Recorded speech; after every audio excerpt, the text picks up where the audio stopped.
Lucas 2:21 nos dice que cuando se cumplieron los 8 días para circuncidar al niño, le pusieron por nombre Jesús, el nombre dado por el ángel antes de que él fuera concebido en el seno materno. ¿Por qué es importante lo que vamos a platicar hoy? Hoy vamos a platicar acerca de cuando Jesús es presentado en el templo. Y quiero hacerte una pregunta antes de iniciar y es, ¿tienes esperanza en Jesús? La ley prescribía que al 8º día los niños fueran circuncidados. Jesús vino no para abolir la ley, sino para cumplirla. Y siempre es bueno recordar qué significa el nombre de Jesús.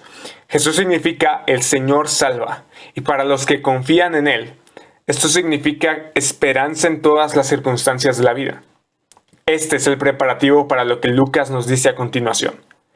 Al cumplirse los días para la purificación de ellos, ¿de quién se está hablando? De María y José, por supuesto. Según la ley de Moisés, lo trajeron a Jerusalén para presentar al niño al Señor, como está escrito en la ley del Señor. Todo varón que abra la matriz será llamado santo para el Señor.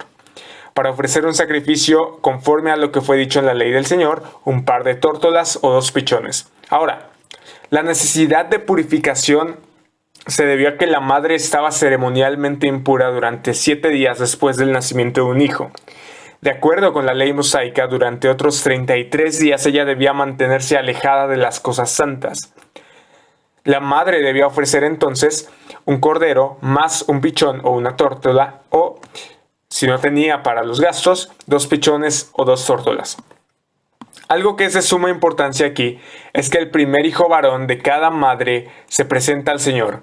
Luego es redimido mediante un sustituto.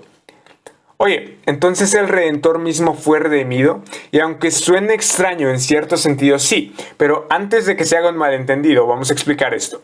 No fue redimido en el sentido que Él iba a redimir a su pueblo, porque en todo sentido Él era y es y será sin pecado, la fuente de toda virtud.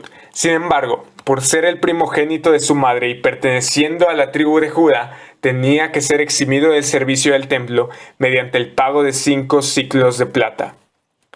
Entonces era más que nada una cuestión ceremonial.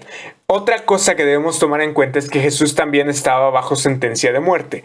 Pablo escribe que Jesús fue nacido bajo la ley, y esto en el sentido no solamente de estar bajo la obligación personal de guardar los mandamientos, sino también de estar obligado por el deber. Es decir, él mismo se obligó a llevar vicariamente el castigo de la ley y satisfacer su demanda de perfecta obediencia.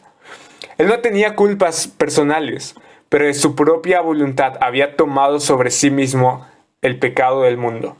Más tarde Jesús diría que el Hijo del Hombre no vino para ser servido, sino para servir y dar su vida en rescate por muchos. Lucas continúa su relato diciendo que había en Jerusalén un hombre que se llamaba Simeón. Este hombre, justo y piadoso, esperaba la consolación de Israel, y el Espíritu Santo estaba sobre él. Y por el Espíritu Santo se le había revelado que no vería la muerte sin antes ver al Cristo del Señor. Y se nos presenta aquí a un hombre al que nunca hemos hablado, ni tampoco se menciona en la Biblia después de esto. Simeón vivía por fe en la promesa de Dios de un Redentor venidero, al igual que los padres de Juan. Él espera la consolación de Israel. Esto se refiere al consuelo que el Mesías trae. Piensen que las condiciones en Israel eran muy malas, malísimas en el tiempo que Jesús nació en Belén. Israel perdió su independencia política, estaban bajo el dominio del cruel rey Herodes, la religión había pasado a ser algo completamente externo, Dios no había hablado por un largo tiempo, etc. Y que el Espíritu estuviera sobre él significa que como profeta, Simeón recibió una revelación especial de Dios. Primero que el Cristo vendría en su tiempo, y luego, cuando Jesús fue llevado al templo, que el niño era el Salvador prometido, quien salvaría a los perdidos. Lucas continúa su relato y dice, movido por el Espíritu fue al templo, y cuando los padres del niño Jesús lo trajeron para cumplir por el rito de la ley, alto. Cuando dice que es movido por el Espíritu, quiere decir que va bajo la guía y la dirección del Espíritu Santo. Es decir, su alma está inundada con pensamientos de acción de gracias y alabanza. Por cierto, cuando Lucas nos dice que Jesús entró con sus padres, no está negando el nacimiento virginal, porque en el sentido legal José y María eran padres de Jesús. Ahora, ¿Qué hizo después de que lo vio? Simeón tomó al niño en sus brazos y bendijo a Dios diciendo: Ahora, Señor, permite que tu siervo se vaya en paz, conforme a tu palabra. Cuando el Espíritu Santo le dejó en claro que este mismo niño era el Mesías, el corazón de Simeón rebosó de gratitud a tal punto que derramó delante del trono de su padre su ardiente acción de gracias. Esta bendición de Simeón a menudo se llama el Nunc Dimittis, del latín ahora puedes dejar.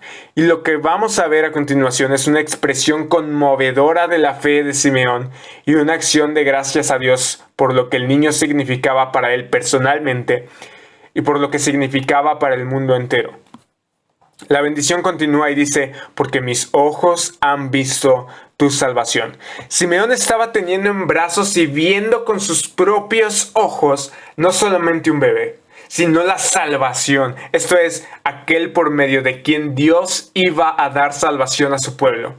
Es el Salvador que habría de redimir al pueblo de sus pecados. Simeón continúa diciendo: la cual has preparado en presencia de todos los pueblos. Esta frase se refiere no solo a Israel, sino a todo el mundo. Tanto Israel como las naciones experimentarán la salvación del Señor, no solo como observadores, sino también como beneficiados. El Salvador viene a toda lengua, pueblo, tribu y nación. Simeón dice: luz de revelación a los gentiles y gloria de tu pueblo Israel. ¿Qué significa esto? Bueno, Dios le prometió al siervo del Señor que no solo restauraría a Israel, sino que también sería la luz de las naciones, para que su salvación alcance hasta los confines de la tierra. Jesús es el que cumple esta profecía anunciada por Dios. ¿Qué pasa después? Y los padres del niño estaban asombrados de las cosas que de él se decían. Simeón los bendijo y dijo a su madre María: este niño ha sido puesto para caída y levantamiento de muchos en Israel y para ser señal de contradicción. ¿Qué significa? Bueno, el levantamiento que dice aquí hace referencia a la salvación de los humildes y mansos. Para quienes lo rechazan, Él es una piedra de tropiezo. En cambio, quienes reciben a Jesús son levantados, o ahora podemos entenderlo como resucitados. Simeón no solo se refería a los insultos verbales que Cristo recibió, sino que mucho más que eso, el rechazo, el odio y la crucifixión que padeció por parte de su pueblo. Por medio de su actitud a Jesús, los hombres estarían constantemente revelando los pensamientos o reflexiones de sus corazones. Mostrarían si estaban a favor o en contra de Jesús. La neutralidad con respecto a Jesús es imposible. Voy a repetirlo. La neutralidad con respecto a Jesús es imposible. Jesús sería señal no solo hacia sí mismo, sino hacia quien lo envió, cuya imagen Él reflejaría y cuyas obras Él realizaría. Y lo que a continuación Simeón va a decir nos deja la piel de gallina. Y una espada traspasará aún tu propia alma, a fin de que sean revelados los pensamientos de muchos corazones. Y la espada se refiere al sufrimiento futuro de María en la crucifixión de Jesús. El sentido original es el de una gran espada ancha, símbolo de intenso dolor, de una angustia terrible y lacerante. La imagen de la espada significa que todo esto no será sin costo para María, cuando vea a su hijo rechazado y crucificado. Es una referencia indudable a la aflicción personal que María tendría que soportar al contemplar la agonía de su propio hijo. El rechazo del Mesías revelaría la verdad terrible acerca de la condición de los judíos. Ellos habían dejado a Dios, solo que se refugiaban en la religión. Luego Lucas ahora cambia el relato y se centra en un nuevo personaje. Él dice que había una profetisa más bien, Ana, hija de Fanuel, de la tribu de Aser. Ella era de edad muy avanzada y había vivido con su marido 7 años después de su matrimonio. Y después de viuda hasta los 84 años. Nunca se alejaba del templo sirviendo noche y día con ayunos y oraciones. Esta que vemos aquí, Ana, es una mujer que proclamaba la palabra de Dios. Su nombre significa gracia. Durante muchas décadas de viuda, Ana se ha apoyado por completo en Dios y ha servido a otros a través de la oración a nombre de ellos. Ana no tenía un concepto demasiado alto de sí misma, sino que estaba preocupada de los demás, del reino de Dios, de la esperanza de Israel. Como veremos, Dios revela sus propósitos secretos en la historia a los humildes siervos que continuamente viven en su presencia. Lucas dice que llegando ella en ese preciso momento, daba gracias a Dios y hablaba del niño a todos los que esperaban la redención de Jerusalén.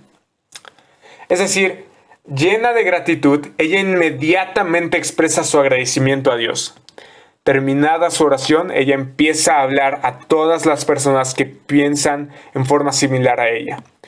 La redención de Jerusalén es otra forma de referirse a la consolación de Israel que revisamos hace rato, ya que la Jerusalén era la capital de la nación y por tanto la representaba. En español, ¿esto qué significa? Ana hablaba a todas las personas que esperaban su liberación del pecado por medio del Salvador. Lucas termina nuestro episodio diciendo: habiendo ellos cumplido con todo conforme a la ley del Señor, se volvieron a Galilea, a su ciudad de Nazaret. Y aquí hay una brecha entre lo que acabamos de presenciar en el templo con la partida a Nazaret. Esto es algo que veremos en los próximos episodios con la visita de los magos y la huida a Egipto, pero quiero hacer una reflexión de todo lo que hemos aprendido hoy. Simeón nos dice varias cosas. La primera es que ver a Jesús es ver la salvación de Dios. Ver a Jesús es ver la luz y la revelación de Dios. Lo que Lucas nos muestra en este episodio, Juan lo expresa en otras palabras. En el principio ya existía el Verbo y el Verbo estaba con Dios y el Verbo era Dios. Es decir, ver a Jesús es ver a Dios y su camino revelados. Jesús no está ya con nosotros de un modo visible para que podamos verle frente a frente. Sin embargo, está en el mundo mediante su cuerpo, el lugar en el que está derramando su vida para expresar su plenitud. Esto significa que en un sentido muy real, nos convertimos en pequeñas encarnaciones de Jesús cuando creemos en Él. Naturalmente, nosotros no poseemos todas las perfecciones que adornaban a Jesús. Sin embargo, nuestro testimonio de Jesús debería ser tal que la esperanza que Él representa se vea en nosotros. A través de nuestra vida, las personas tienen la oportunidad de ver a Jesús. Otra cosa que nos dice Simeón es que no podemos ser neutrales con respecto a nuestra posición con Jesús. O Él es quien dice ser, el Hijo de Dios y el Salvador del mundo, o no lo es. El testimonio de las Escrituras es claro y debemos tomar una decisión porque de esa decisión dependerá nuestro destino eterno. Déjame decirte que si no has corrido a Cristo, que si no has abrazado su muerte en la cruz aceptándole como Señor y Salvador, entonces estás muerto espiritualmente.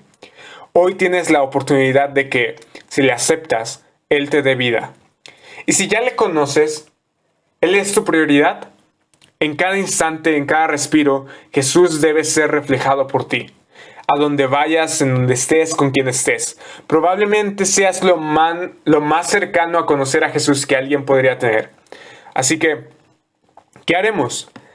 Cuando estés en el final de tus días podrás decir como Simeón: ahora, Señor, permite que tu siervo se vaya en paz, porque mis ojos han visto tu salvación, sabiendo a dónde vas después de morir.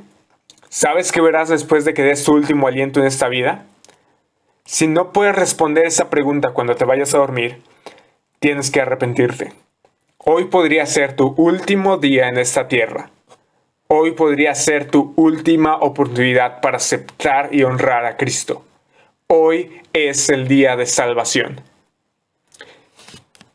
Si te gustó el episodio, por favor compártelo con alguien más que crees que le sea útil. No olvides que estamos en YouTube, Spotify, Google Podcast, Instagram. Y recuerda, hoy es el día de salvación. Muchas gracias por escucharnos. Nos vemos en la próxima.